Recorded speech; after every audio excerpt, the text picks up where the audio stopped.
the 55 pages to the 10. You have to have a very simple and concise pitch. And you have to, I think you can't be too married to your ideas. You can't think you're the most genius person on the planet. You have to be humble. You have to have humility. You have to have empathy. And you have to really understand your marketplace through and through. And I recommend, this is something I did and how I got my 55-page deck down to 10, is I pitched this idea to smart people that had different types of businesses, and they poked holes at it. And like I said, instead of taking it personally, it wasn't until they were like, oh yeah, that's a great idea, and they totally got it, it wasn't ready. And so I think having people, smart people that you respect, poke holes at the business idea, understanding your marketplace very well. You never also want to be in a room and not answer more than 3 of the questions that they have right on the spot. You got to know all the answers to all the questions. And I think that's another thing. If you're sitting in a room with a VC and they're like, how are you going to get this thing shipped from here to there? And you don't know how the hell you're going to do it, you're in trouble. How are you going to, make sure that, your products don't spoil if, say, you're making something, or that, if you're making a fashion item, the size is going to be right every time. You got to have the answer.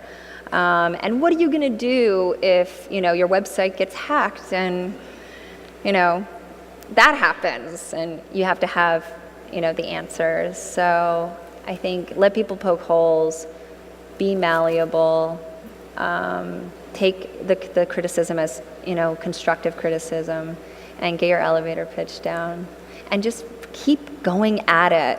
I mean, you have to have naysayers. That's the only way you really know you have a great idea. If it's easy, I'd be weary. Well, I think the first thing is to talk to other entrepreneurs to understand how common it is to fail and how frequent failure is. So, I mean, I've begun to say to myself every day that I fail a couple times a day, and that's to be expected. And sometimes the failures are massive. I just hope that in the net sum of 31 days in a month, that I've succeeded more times than I've failed, and that the net macro effect has been positive. But a lot of times I'm just basically trying to cope and come up with a strategy to cope with a failure. And that is where the success lies, is the response. Can you give an example? Oh, gosh. Well, the most common thing when you're really busy and you're communicating quickly is communications failures. Sure. That's probably the single most common thing that happens almost every day. So, trying to correct for those mistakes every day. Other times, it's just people that you can't control. You can't control whether people want to work with your partner with you. It's external partnerships and people turning you down, and the constant rejection. I mean, there's just constant rejection. I think the way to steel yourself is to be passionate about your idea to begin with, to have to be able to deal with that, the constant, shutting doors. And then to tell yourself that the failure is completely normal, and that every successful, at least consumer internet business, a lot of times you just find an accident. So Mint had failed its first 2 months. I almost shut it down. Wow. So the first 2 months we didn't sell anything. We opened our doors and not a single product sold, which is very atypical for consumer e-commerce, right? So when I opened Eve, their products were selling immediately. Here, there was not a single sale, and we just found a few products selling that were crowdsourced out of the 66 designs we had sourced through a crowdsource mechanism, because in the beginning, Mint had started as a hybrid of crowdsourcing and traditional retailing. And that's out of that 66, I think I saw 1 sale 1 week, then 2, then maybe 3. And then I took that and I thought, well, I've got to figure out how to make this work. I'm not going to lose all that money. I'm going to optimize. And it's probably like 100 optimizations later, tweaking this part of the user experience, testing that we ended up with something that was working. And you talk to people like Jeremy Stoppelman at Yelp. I mean, his original idea was that people were going to just send private recommendations to each other. It wasn't supposed to be people getting up on a pedestal and talking about their opinions. That was like the small accident that turned into the biggest part of what drove Yelp. So how did you go from that moment and the drinking to deciding you wanted to start your own company? Well, first of all, it sort of felt like karma, and I know karma is busy doing other things than sending me signals. But 2 in a row when you're running businesses the right way and meeting and beating plan, you have to at some point say, I think there's another path for me here. And really, and I spend a lot of time, what matters to me? So I was at these big companies. Does big company matter? Does big office matter? What matters? And my conclusion is impact matters. Because for all of this, I'm the most fortunate person I know. I cannot believe I got to do these jobs. And I fully recognize that my worst day, those days I was fired, are better than most of the world's best days. So I get it. And so I said, okay, so this time it's about impact.